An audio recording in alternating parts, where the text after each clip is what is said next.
días, ¿cómo están? ¿Me oyen?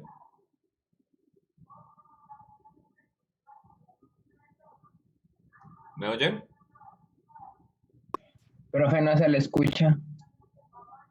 Ah, ok, no, lo tenía en mute. ¿Ya? ¿Me oyen? Ah, sí. Ya, Buenas. sí, Listo. ¿Vieron el video? sí, señor. Ok, ¿entendieron todo el video? Pues Ahí más o menos, sí, más o menos. ¿Y por qué me dicen eso de este video y no de los demás? porque en este estaba como leyendo nada más lo que estaba ahí, no daba como explicación aparte. Sí, era un video diferente. Bueno, ese video toca trabajarlo con calma, ¿no? Hay varios pedazos ahí que no, eh, importantes que de pronto quedaron como en el aire.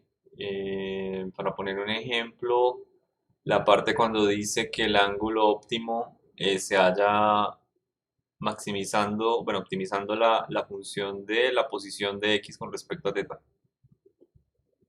¿Mm?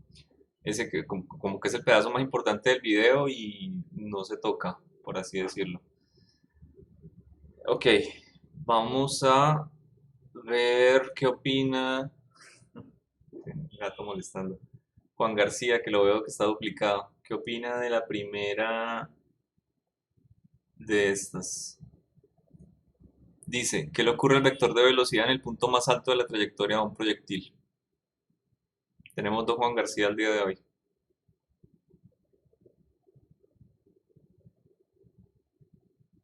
Ve, profe, ya estoy leyendo. ¿Se conectan dos dispositivos o qué? Sí, señor, en el celular y en el computador. Ok.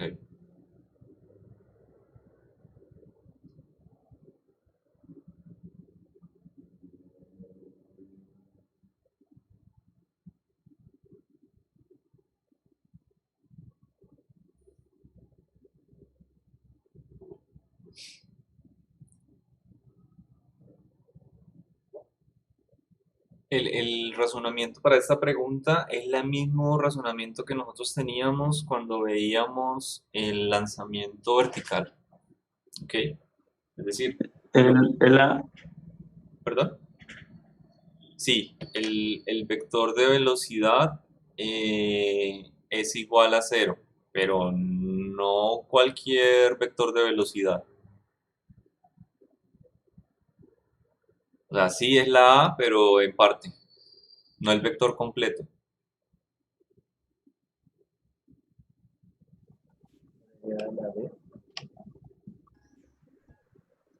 Pero que no sería la componente vertical. La componente que esté acelerada, ¿de acuerdo? Porque la aceleración va en contra de la velocidad. Es decir, en algún punto ese vector de velocidad, en específicamente la componente vertical, va a tener que ser igual a cero. Y la componente horizontal va a permanecer constante porque la velocidad en el eje horizontal es constante, no es acelerado. ¿De acuerdo? O sea que sí, sería la B, es la respuesta más completa que tenemos ahí. ¿Listo? ¿Qué pasaría con el segundo? ¿Qué ocurre con la componente horizontal de la velocidad de un proyectil a medida que éste va subiendo hasta llegar a su máxima altura? Preguntémosle a Brian Smith. ¿Qué opina? Pero termino de leer, profe.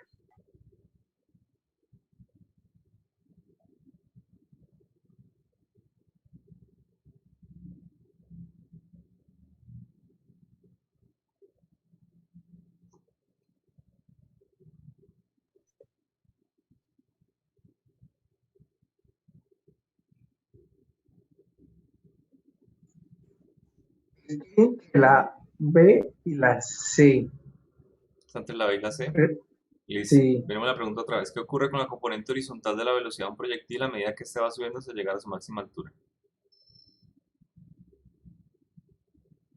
La componente horizontal, si se llegara a invertir, quiere decir que el vector, el movimiento, horizontalmente se invierte. O sea, que tendríamos un movimiento parabólico que sería más o menos así, ¿sí? Cuando llega al punto más alto, vuelve y recorre el camino hacia la izquierda. Eso es lo que me está diciendo el enunciado. Entonces sería la C. La C, el vector de velocidad horizontal, permanece constante durante todo el recorrido. ¿Listo? Es un vector como tal. Yo puedo llegar a separar cualquier vector en componente horizontal, componente vertical, y cada uno de esos es un vector autosostenido, por así decirlo, no necesita nada más. O puedo decir es una componente de un vector más grande. ¿Listo?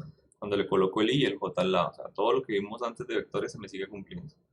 Listo. El vector permanece constante durante el recorrido. ¿Ok? ¿Qué opina del tercero? Un proyectil es disparado a un ángulo de 30 grados con respecto al horizontal con una rapidez arbitraria. Disparar el proyectil con otro ángulo resulta en el mismo alcance horizontal si la rapidez inicial es la misma, perdón, en ambos casos. ¿Qué opina Irina Valencia? Creo que sí responde. ¿O es Valentina? Cualquiera de las dos. Hay una que no responde. O las dos no responden. Ya no recuerdo.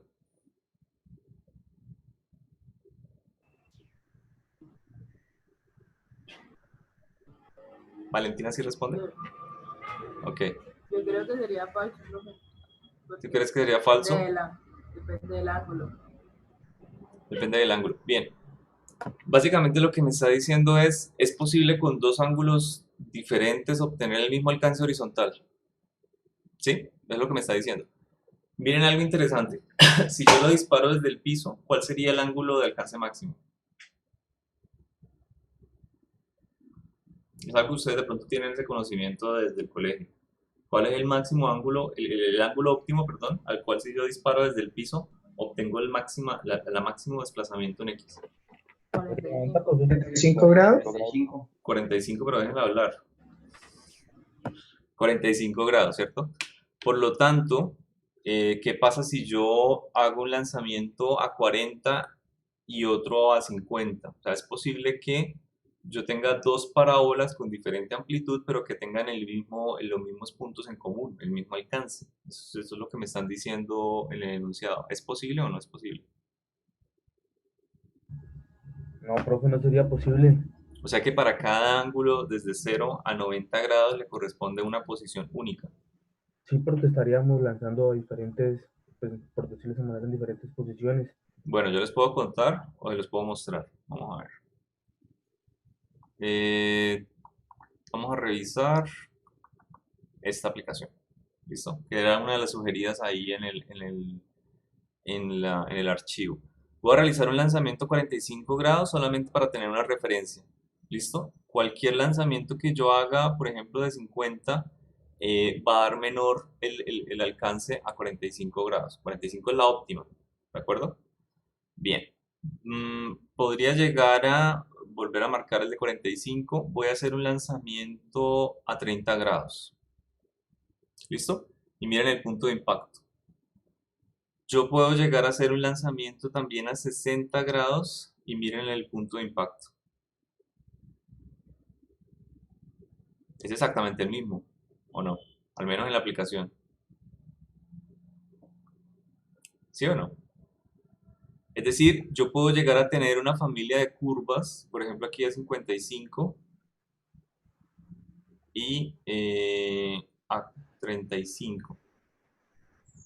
A ver, yo puedo llegar a tener una familia de curvas, de parábolas, en el cual puedo llegar a encontrar ángulos alrededor de 45 grados en el cual un poco más grande el ángulo y un poco más pequeño el ángulo y obtengo el mismo punto, golpean en la misma parte, ¿de acuerdo? Y puedo llegar a encontrar varios. O sea, no sé hasta qué límite me permita la aplicación, 25. Entonces debería ser 75, creo, una cosa así. No, menos. 65. 70, creo. Ok, 65, ¿sí? Para el de 75 que intenté debería permitirme 15, pero no me permite la aplicación de 15. Pero con 15 grados debería entonces pegar también aquí en este lado. ¿Listo? ¿Sí?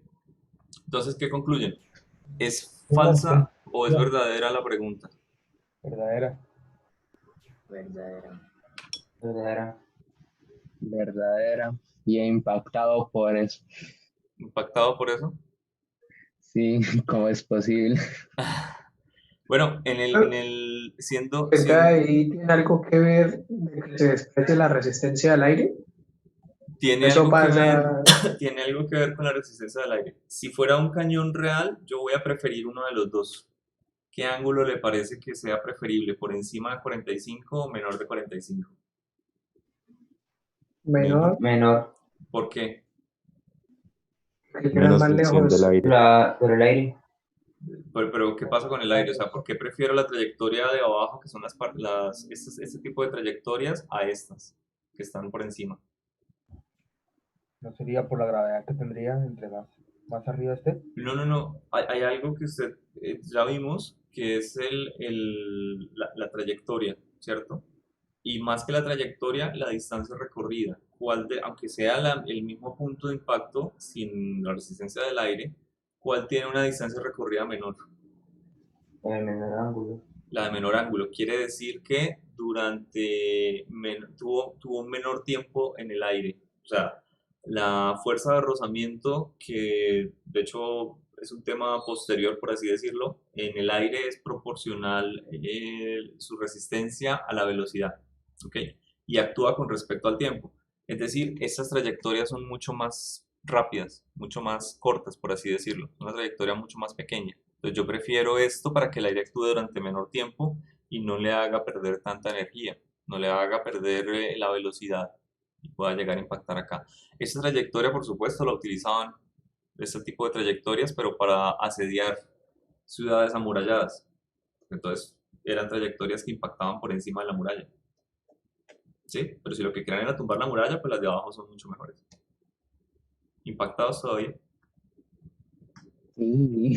Profe, disculpe una preguntita. Señor. Entre esos dos ángulos que se despiden desde el mismo punto y llegan hacia el mismo punto, ¿hay alguna relación matemática Sí. o entre sí o respecto a 45 grados? No sé, podría decirme. 45 es un caso único, o sea, no hay otro ángulo como 45, ¿de acuerdo? Y es porque esto, algo que intentaban explicar en el video, viene de solucionar una ecuación de orden 2, porque no voy a encontrar un tercer ángulo que me va a cumplir con esto. Por ahora no lo hemos encontrado, o sea, vamos a ver si en algún ejercicio me sale un tercer ángulo que me cumpla con eso, ¿sí? Pero de lo que estamos viendo en la aplicación es que al menos dos ángulos me van a cumplir con que llegan al mismo punto. Yo podría llegar a suponer, viendo que es un movimiento parabólico, que todas las ecuaciones son de orden 2 máximo, que en algún punto voy a tener que solucionar una ecuación de orden 2, una ecuación parabólica, cuadrática, perdón, y voy a encontrar entonces dos soluciones posibles. ¿Qué va a pasar con 45 grados? Que es una solución única. Es la que tenga una sola raíz. Los que tengan dos raíces reales, pues entonces van a ser los demás ángulos. ¿De acuerdo? O sea, eso sí tiene que ver con 45, pero es más que todo como la optimización de una función. Listo, vale. Entonces ahí en el video por eso les hablaban un poquito de hallar la ecuación de y que depende de x, de resolver una cuadrática, dejar una ecuación de x y derivarla con respecto al tiempo, igualarla a 0 para hallar el mínimo o el máximo. Eso es algo que ustedes vieron en cálculo 1, procesos de optimización, como hallar mínimos y máximos. ¿Sí? Pero ese pedacito que era tan importante, tan interesante, se olvidó. Se le dio importancia fue a mirar un formulario de ejercicios que al fin y al cabo yo creo que ni se acuerdan. Bueno, miremos el cuarto. ¿Qué me dice Diego Armando del cuarto? ¿Qué me dice? ¿Cuáles son las raíces de una función que depende de la variable x? Te lo leo, profe.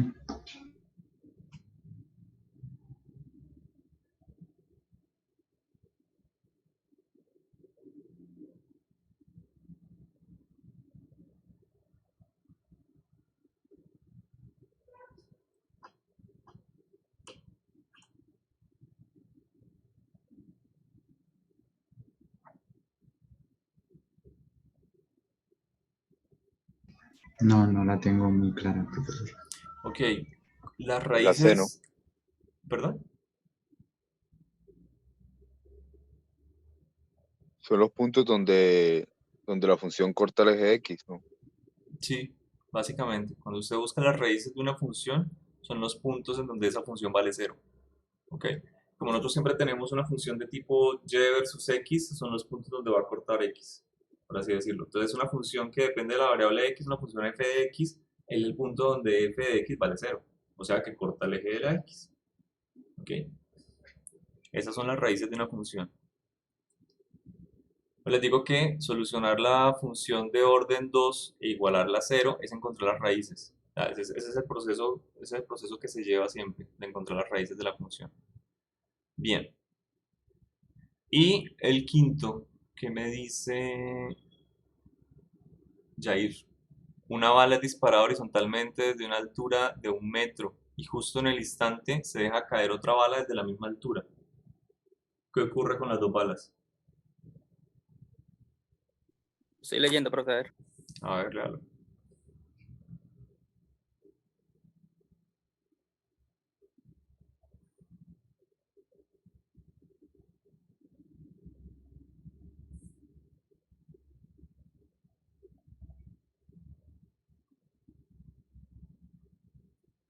Profe, ¿caen al mismo tiempo? ¿Sí caerían al mismo tiempo? ¿Qué opinan los demás? No, profe, ¿Por qué? pues uno dice que Porque la horizontal es independiente a la vertical. Vamos a ver. Una tiene velocidad, ¿cierto? La primera. ¿De qué sí, tipo de velocidad tiene? ¿Hacia dónde podría llegar a dibujar el vector? hacia abajo.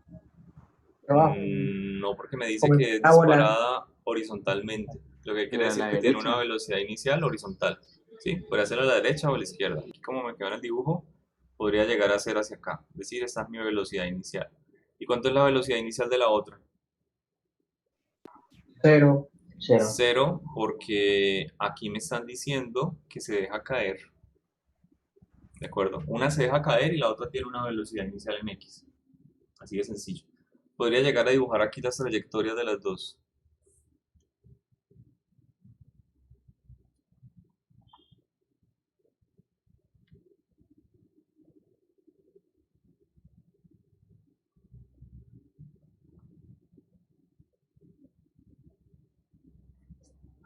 No es más.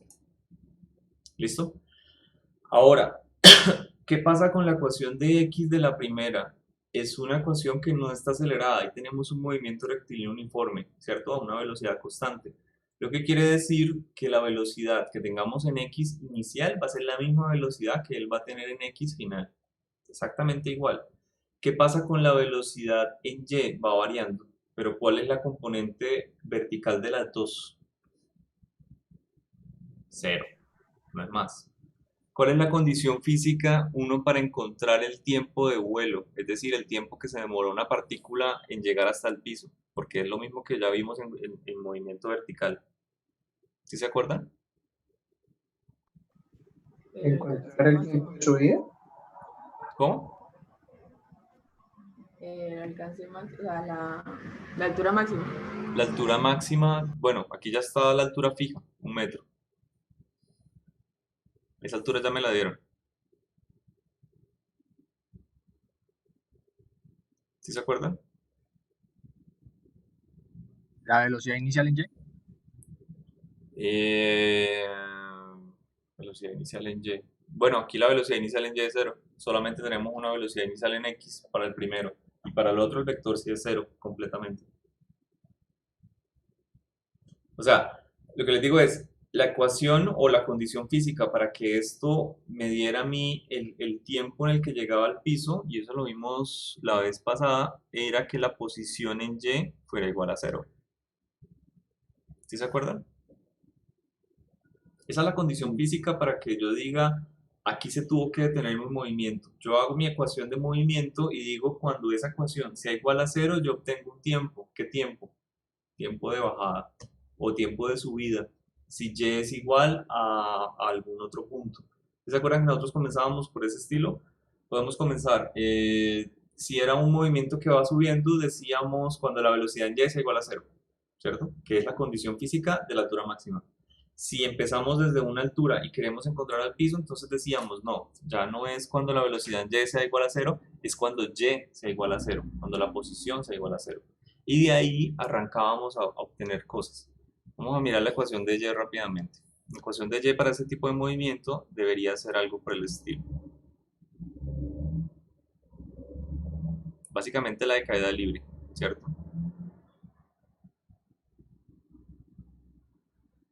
Vamos a colocarle h sub 0. H, ok. Y de ahí puedo llegar a eliminar algunas cosas, por ejemplo esto. ¿Sí? Porque la velocidad inicial en Y para los dos movimientos son igual a 0. Por lo tanto, ¿puedo llegar yo a despejar el tiempo de acá? Sí. Sí. Cuando yo llego y digo, ok, es que la velocidad, la posición de Y es igual a 0, tengo que resolver esta ecuación.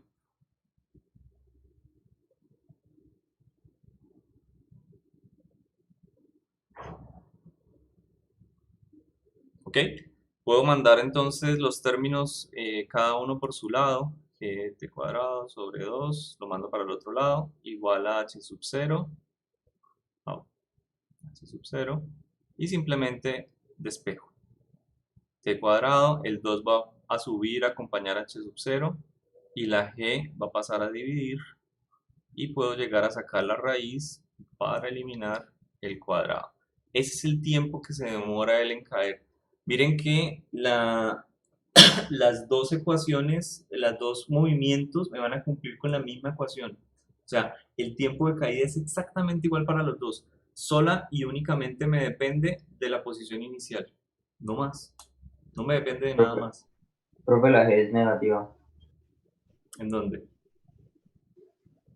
O sea, no, que se despeja porque era negativa. Y que fue solo No, no es porque- negativa. Ok, aquí tenemos 0 La igualado suma. a una cosa negativa y otra cosa positiva, ¿cierto? Perdón, aquí, negativa y positiva, ¿sí? Este que está negativo, yo lo voy a trasladar acá, a ocupar la posición del 0, sumando. O paso h sub 0 al otro lado y me queda negativo, negativo igual a negativo. Como sea, el que yo despeje, el resultado es que los dos me van a quedar del mismo signo. Así que yo puedo anular los negativos. ¿Sí me entienden? Sí, sí, sí. Listo. Ahí, gracias a esto. De hecho, si la aceleración fuera positiva, el resultado sería negativo. Entonces tendríamos que mirar cómo es h, por así decirlo. Ya no podría llegar desde un h positivo a un y0. Tendría que ser un h negativo. Ya tenemos que jugar es con otros signos. Pero para este caso, esta es la respuesta. Ok, entonces, ¿qué podemos concluir de todo esto? Ya hallamos el tiempo de caída para las dos. Podemos concluir que gracias a la gravedad y a la altura, si los dos caen al mismo tiempo, o sea, en una altura en la que los dos caen, será la misma en 0. Exacto. O sea, caerán al mismo tiempo. Sí. ¿Qué me en qué me ayudó, por así decirlo, la velocidad horizontal de la primera? Mm, Nada. A que recorriera de pronto, puede ser que esa integral de línea, esa trayectoria de la línea, de esta línea, sea un poco más grande. ¿De acuerdo? O sea, que recorrió una mayor distancia que simplemente la línea recta que baja de golpe. pero en tiempo fue exactamente igual. Yo dejo caer una piedra, ¿ok? Y al mismo tiempo disparo una bala. La bala tiene una distancia efectiva de 50 metros, puede llegar a 75 antes de que caiga al piso, pero en el instante en el que yo disparo la bala y suelto la piedra, las dos van a golpear el piso al mismo tiempo. Así de sencillo.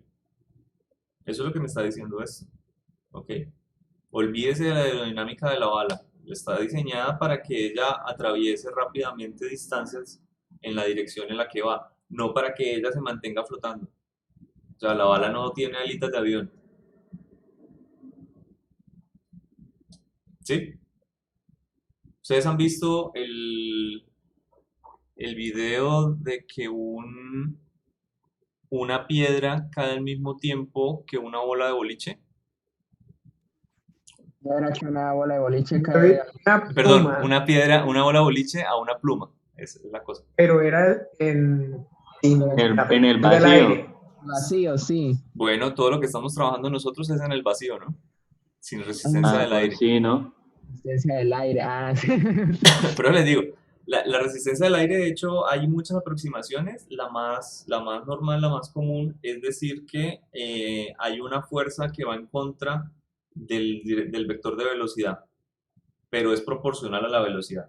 Entre mayor velocidad, mayor es esa fuerza. Y llega a crecer tanto que el movimiento ya no es acelerado, es a velocidad constante. Inicia como acelerado, pero termina con una velocidad constante y se llama velocidad terminal. No sé si ya les hablé de esto, pero es lo que intenta hacer un paracaidista.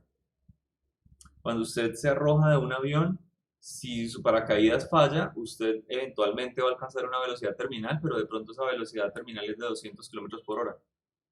¿Sí? No puede usted sobrevivir a un accidente a 200 kilómetros por hora, es mucho. ¿Qué es lo que hace el paracaídas? Disminuir esa velocidad terminal creando un área muy grande, circular, y creando un perfil de objeto, por así decirlo, que aerodinámicamente es lo peor del mundo. No tiene aerodinámica para nada, tiene muchísima resistencia con el aire, pero ocasiona que su velocidad terminal disminuya hasta unos 20 kilómetros por hora, o unos 10, una cosa así, no recuerdo. O sea, algo que sus rodillas aguanten, que su cuerpo aguante y que usted no muera. Así de sencillo. Mire, Profe, señor. si un paracaidista se lanzara en el vacío, entonces no serviría de nada el paracaídas. De nada, absolutamente de nada. Este es el video al que me refiero. Acá vamos a tener el mejor paracaídas que ha inventado la naturaleza.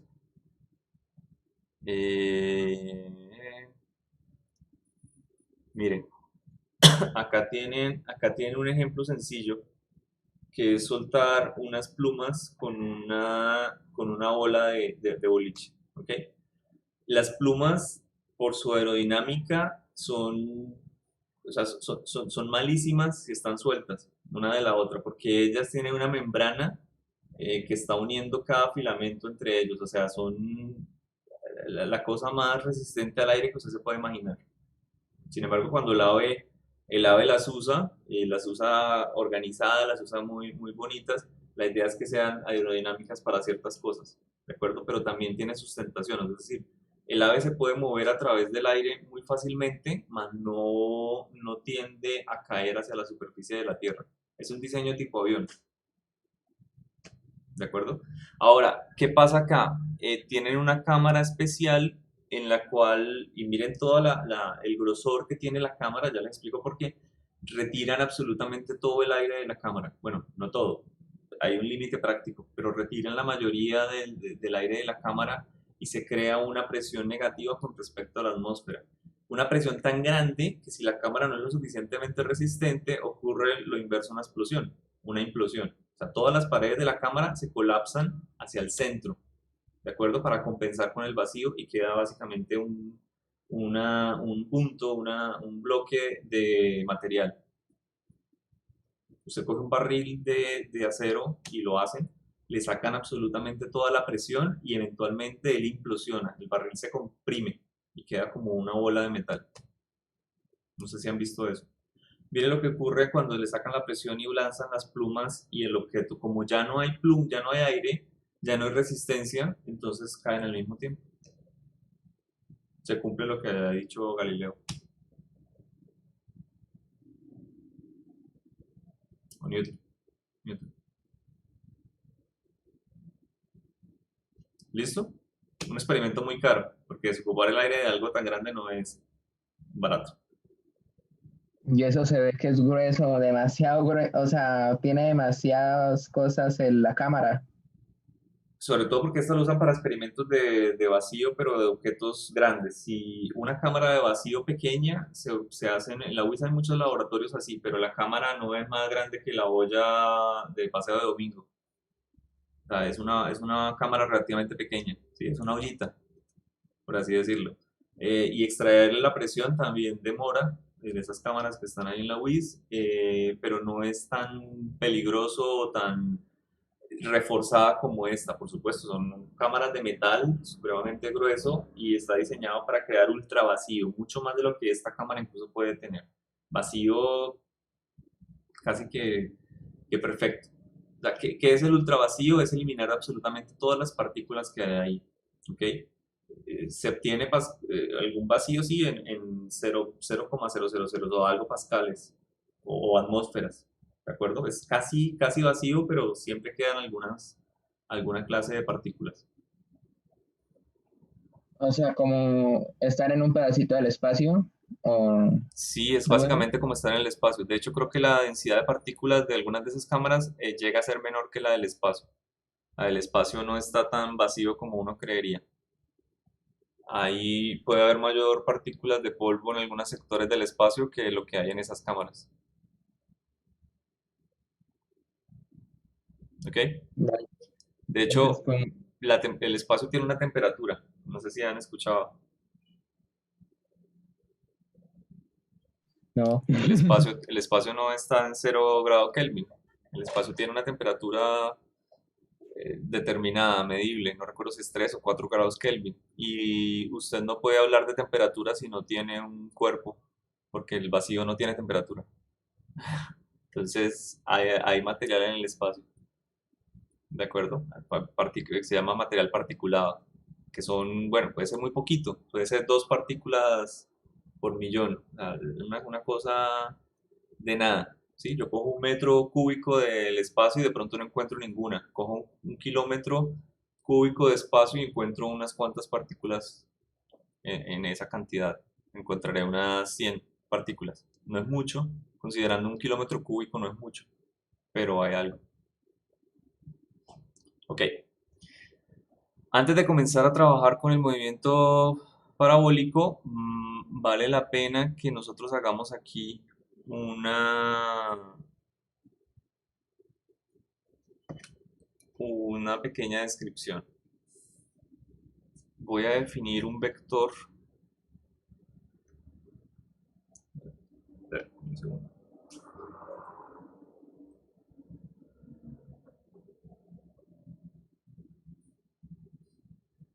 Voy a definir un vector que lo voy a llamar b sub 0. ¿Listo? Un vector cualquiera en un eje coordenado x y y. Listo. Si yo quiero hacer la descripción de este vector en x y y quiero descomponerlo, ¿qué sería mi componente horizontal si el ángulo lo mido así, como θ? Mejor dicho, ¿qué sería mi componente b sub 0x de ese vector? Coseno del ángulo por la magnitud del vector. Ok, sería la magnitud del vector por el coseno de θ, ¿cierto?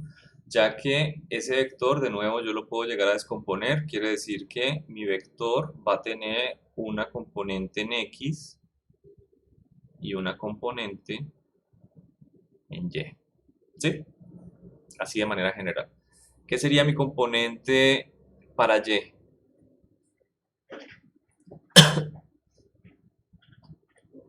Magnitud del vector por y por seno del ángulo. Perfecto. ¿Por qué ellos están hablando de coseno y de seno del ángulo? ¿Cuál es la relación trigonométrica del coseno, por ejemplo? ¿Qué cantidades me relaciona un coseno de un ángulo? Geométricamente. Utilicen el triángulo. El cateto, Adyacente sobre hipotenusa. Ajá, el adyacente sobre la hipotenusa para el coseno, es decir, me está relacionando estos dos, este adyacente y esta hipotenusa. Y el seno me está relacionando el cateto opuesto y la hipotenusa. ¿Listo? Por eso es que yo tengo esas relaciones de seno y de coseno. Ahora, ¿qué pasaría si yo llego y digo no? Mi ángulo ya no está medido desde la horizontal, está medido desde la vertical. Y ya tengo es un ángulo fijo. ¿Qué me cambia? La relación. La función. Sí, porque ahora el coseno del ángulo no me está relacionando el eje X, sigue siendo por supuesto el lado adyacente sobre la hipotenusa, pero mire que es el lado adyacente para el caso del coseno, el Y. ¿Ok? La hipotenusa sigue siendo la misma. Ahora, ¿qué sigue siendo? ¿Qué es el seno del ángulo? Es el lado opuesto, que sería este. Es decir, para phi yo tengo mi relación para x no con coseno, sino con seno. ¿De acuerdo? El lado opuesto del triángulo viene a ser el eje x. Mientras que con teta es la misma componente, pero entonces la tenemos para coseno, que es el lado adyacente. ¿Estamos? Así que señor. yo tendría algo por el estilo. B sub 0 x seno de phi y B sub 0 coseno de phi. ¿Listo? Se intercambia. Ok, eso para el primer cuadrante.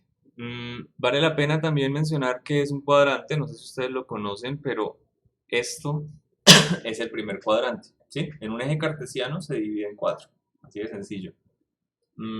Cuando nosotros tenemos un espacio cartesiano, es decir, en 3 dimensiones, ¿qué tenemos en lugar de cuadrante? No sé si lo conozcan. Octantes. Octantes, muy bien. En el positivo de x, y, z es el primer octante y así comienzan uno a describirlos y de hecho tiene un orden específico, ¿ok? Ya que en un eje tridimensional, si yo me voy a hacer una descripción de ángulos, yo veo que necesito 2 ángulos. Un ángulo que esté alrededor del eje XY y otro ángulo que lo haga rotar en Z. Y la descripción o el orden en el que esos ángulos los recorren, así como en este, no es aleatorio. Miren que los cuadrantes acá tienen un nombre específico, a ese se le llama el primero, a este se le llama el segundo. Este que tenemos acá es el tercer cuadrante y este último es el cuarto cuadrante. ¿Listo? Esos órdenes de nuevo no son a la loca, tienen una idea. Y es que teta, así como la tenemos, está fija en el tiempo, ¿no? Es un vector de velocidad inicial. Así de sencillo. Ahora, imaginen que ese vector empieza a rotar. Si yo tengo una rotación de ese vector, es decir, comienza a pasar del primero al segundo, al tercero y al cuarto cuadrante, intuitivamente, esa rotación que sería antihoraria, que está siguiendo la dirección contra la manecillas del reloj, usted podría llegar a pensar, ¿es una rotación positiva o negativa? Si yo le digo así, ¿está rotando positivamente o negativamente? ¿Qué opinan? Positiva, creo yo. O sea, todas las rotaciones que usted vea en el mundo, que usted diga, está recorriendo las manecillas del reloj, contra las manecillas del reloj, antihoraria, son positivas. ¿Sí o no? Sí, Ok. Sí, señor. Tiene toda la razón, ¿de acuerdo? Y está pensado por el nombramiento o el orden en el que nosotros tenemos los cuadrantes. Cualquier clase de rotación que me recorra los cuadrantes en orden se considera positiva. Si la recorre en orden contrario se considera negativa. Así que cuando su tío le diga abra la llave del gas, gírala hacia la izquierda, no le está queriendo decir absolutamente nada. No sé si han tenido ese inconveniente. ¿Qué es una rotación hacia la izquierda? O sea, aquí tengo algo para rotar. Listo. Voy a rotarlo hacia la izquierda. Ahí está. Si yo le aplico una fuerza en ese punto hacia la izquierda, ¿qué voy a obtener? ¿Horaria o Negativo. antihoraria? Horario. horario. Ok, y si le hago la misma rotación hacia la izquierda, pero arriba. pero arriba, Ya sería anti. Antihorario. antihorario. ¿De acuerdo? Pero es algo que se utiliza mucho cuando la gente dice, abra las llaves a la izquierda, y uno, ni idea a qué se refiere. Hay solamente dos direcciones que son inequívocas, en dirección antihoraria y en dirección horaria. ¿Ok? Ahí sí ya no hay pierde. Efectivamente, yo tengo que hacer una fuerza hacia la izquierda en la parte superior y una fuerza hacia la derecha en la parte inferior si es que voy a hacer el punto de aplicación en dos partes. ¿De acuerdo? O sea, están en dirección opuesta para que me genere la misma rotación antihoraria. Ok. Bien. ¿Qué me daría mi vector de velocidad unitario, vector de velocidad inicial, perdón, acá en el primer cuadrante? Supongamos que lo vamos a hacer de acuerdo en teta. ¿Qué me cambia? ¿Qué me cambia con que yo me pase con el vector de velocidad inicial del primero al segundo? Cambia la dirección de la componente horizontal. La dirección de la componente horizontal. Mire que la dirección de la componente horizontal al inicio, aquí estaba hacia la derecha, ¿cierto? En el segundo cuadrante se encuentra hacia la izquierda. ¿Y qué pasa con el de Y? En ambos, si yo llego y lo proyecto Se sobre el mantiene eje igual. Y, me da exactamente igual, no me va a cambiar nada. Así que yo podría llegar a pensar, bueno, es el mismo de la derecha, pero tengo que tener cuidado en que cada una de las componentes para el eje X deben ser ahora negativas.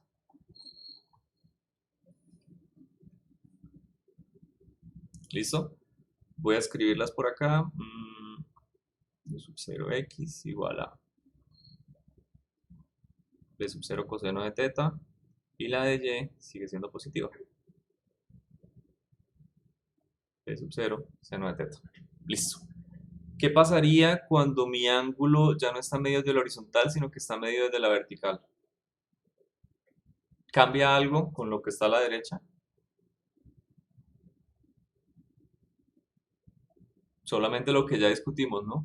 Que mi componente en X tiene que ser negativo, pero mi definición mi razonamiento de que está cambiando el lado opuesto y el lado adyacente porque mi ángulo cambió, mi referencia cambió, no se ve afectada. Así que mi B sub 0x sigue siendo B sub 0 seno de phi, pero negativo.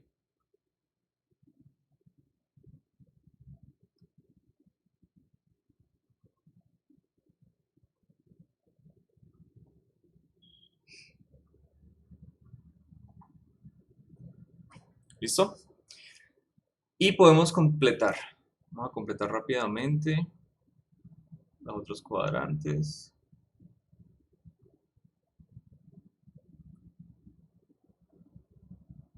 B sub 0, por acá teta y por acá phi. Sería negativo, negativo.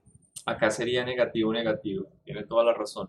La proyección en el eje X me va a dar negativo y también la de Y. ¿De acuerdo? Y en el cuarto cuadrante ya podemos intuir que la proyección de X vuelve a ser positiva, pero la de Y sigue siendo negativa. Entonces tenemos ese intercambio de ángulos. Bueno, voy a escribir por acá. Me queda B sub 0x coseno de teta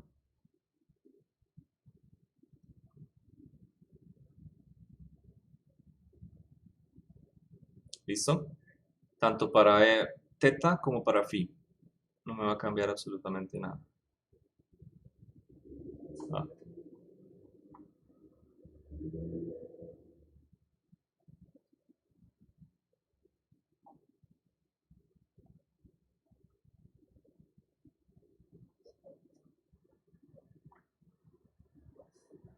Y coseno de phi.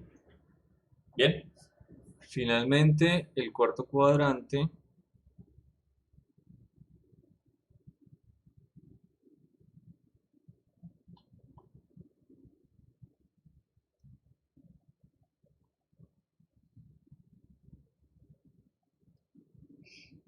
voy a escribir de una vez el resultado, ¿listo? Ya ustedes entendieron la lógica. ¿Les quedó claro? Señor, Sí, señor. Ok. Esto es de esos ejercicios que yo les digo, tienen que hacerlo una vez en la vida. O sea, plantearse su eje coordenado y escribir un vector en cada uno de ellos y medir el ángulo entre la horizontal y la vertical y sacar las componentes a mano y casi que aleatorio, voy a sacar esta de acá, que no me queda claro de dónde viene, voy a sacar esta de acá y poder reconstruir más o menos la misma gráfica, la misma figura. Les ayuda bastante a que tengan clara la descomposición en componentes y nunca jamás en la vida, se les va a olvidar. Pero de nuevo, si lo hacen, si no, pues siempre van a tener esa duda. Y entonces cuando llegue el puente, se cae. ¿Listo? Ahora miremos algunas cosas particulares. ¿Ustedes se acuerdan si a esta hora ahorita viene alguien de clase? Toca continuar la siguiente. Yo tengo clase. También tengo clase. Listo. Continuamos la siguiente clase. ¿Ok? Hay mucho más que ver. Para la siguiente semana igual van a aparecer videos de movimiento circular. El video que corresponde al anterior a este, que era el de, ¿cómo se llama? Componente normal y tangencial, nunca estuvo disponible esta semana. Entonces, si a la siguiente clase, o sea, el martes no estaba, que vamos a seguir trabajando con esto, les pongo el video para que lo miren, componente normal y tangencial, porque ese video es muy importante antes de hablar de movimiento circular. ¿Listo? La otra semana entonces solamente van a ver, creo que 1 o 2 videos, no más. De resto seguimos trabajando movimiento parabólico y empezamos con ese movimiento circular. Y eso sería la semana 4. Al que me pregunte que cuándo es el examen, en la semana 5. ¿Qué es el examen? No sé. Hay muchas ideas. ¿En qué sentido? ¿Cómo? ¿En qué sentido? ¿Ideas buenas o ideas malas? Yo tengo malas. Ah, A mí me parecen buenas, pero no sé para ustedes. ¿y cuándo discutimos eso o cómo? ¿Qué cosa? Con O ustedes sea, no hay nada que discutir. Se discute. Con ustedes no hay nada que discutir. ¿Y cuándo les ¿Qué digo? día? Ah, bueno, un día esto les digo. No, lo importante es que sigamos trabajando, ¿no? Vamos en la tercera semana, se acabó, y la otra semana comenzamos la cuarta, terminamos el tema. ¿Listo? Okay. ¿Les ha quedado dudas existenciales de alguna cosa? Mañana es la consulta. O sea, si para el momento del examen usted no le queda claro alguna cosa, usted es el único culpable. Me da muchísima pena. Yo les tengo una pregunta. ¿Ustedes están viendo alguna clase de matemática? O sea, cálculo, álgebra o algo por el estilo. Señor, ¿Cálculo 2? Sí. Listo. ¿Cómo se la están explicando? Es como así. Claro, bombita sea, así. ¿Cómo? No, ¿cómo se lo está explicando el profesor? O sea, ¿qué está haciendo él? ¿Diapositivas, una hoja de papel, un tablero? ¿Cómo está explicando? Diapositivas. Ok. Tablero. ¿Y le queda Bien. claro a usted? Así rayando. No, En mi caso, sí. El ¿Cómo? problema es que corre mucho. Bueno, y compare eso con lo que estamos haciendo acá. O sea, aquí el bruto de la explicación, la hora en la que normalmente presencial yo tenía que pararme un tablero a explicarle y no quedaba tiempo para consultas, se transformó completamente. O sea, tengo una hora, primero para mirar si usted entendió los conceptos básicos, ¿sí? Que eso casi que se gasta unos 20, 30 minutos. Y segundo, para explicarles alguna parte que me haya parecido importante que faltó. El problema con este video es que yo siento que faltó todo. Eso es todo. Eso es todo. Profe, una pregunta. Señor. En el libro de Serway, en la rapidez promedio hacen referencia a la velocidad promedio. O sea, es que eso no me queda muy claro en ese libro. Yo sé que son distintas, pero es que el libro la menciona como igual. La rapidez promedio igual a la velocidad promedio. Entonces de ahí viene el problema que yo tenía. Sí, yo también quedé con esa idea. Entonces no, son totalmente distintas. En el chat yo le coloqué la aclaración de otro libro. ¿Sí se acuerdan? ¿Sí lo vieron por ahí? No, es que ellos lo trabajan igual, entonces eso me confunde. confunde mucho. No, no son iguales, para nada. O sea, no estoy seguro entonces cómo está en el Serway. Yo le coloqué a usted otros en esto. La rapidez media no es la magnitud de la velocidad. O sea, Pues ellos sí explican que son diferentes y dicen cómo calcular cada una. ajá. Pero a la hora de mencionar velocidad promedio, dicen es rapidez promedio. Tenga cuidado. Bueno, lo bueno es que usted ya tiene el concepto claro, entonces se separa, por así decirlo. Este libro creo que es la Sears. Entonces, si quiere, revise la Sears. Sears Semansky. ¿Sí? Y ahí le pongo la página. Entonces, revísela para que aclare ese concepto, porque no son iguales. La rapidez media, como la definen, es la distancia recorrida. Entonces, si yo voy de aquí hasta la cocina y vuelvo y me demoré 30 segundos, yo cojo la distancia, el metro, 2 metros que caminé hacia allá, más los otros 2 metros en volver, 4 metros, y me demoré, no sé, 4 segundos. Recuerda que mi rapidez media fue 1 metro sobre segundo. Pero si yo cojo el concepto de desplazamiento sobre tiempo, mi desplazamiento fue 0, ¿de acuerdo? Y cualquier cosa que yo coja y divida el 0, o sea, 0 sobre cualquier cosa, me va a dar 0. Entonces mi rapidez media fue 0. No es cierto. Yo también estaba confundido con esa parte, hasta que llegué y miré el... ¿Por qué? Porque es que el concepto de rapidez media y de velocidad media solamente le interesa realmente a un experimental, no más. Yo doy rapidez y velocidad media una sola vez en la vida y nunca más la volvemos a utilizar porque no la vamos a usar para ningún ejercicio. Solamente vamos a usar la instantánea.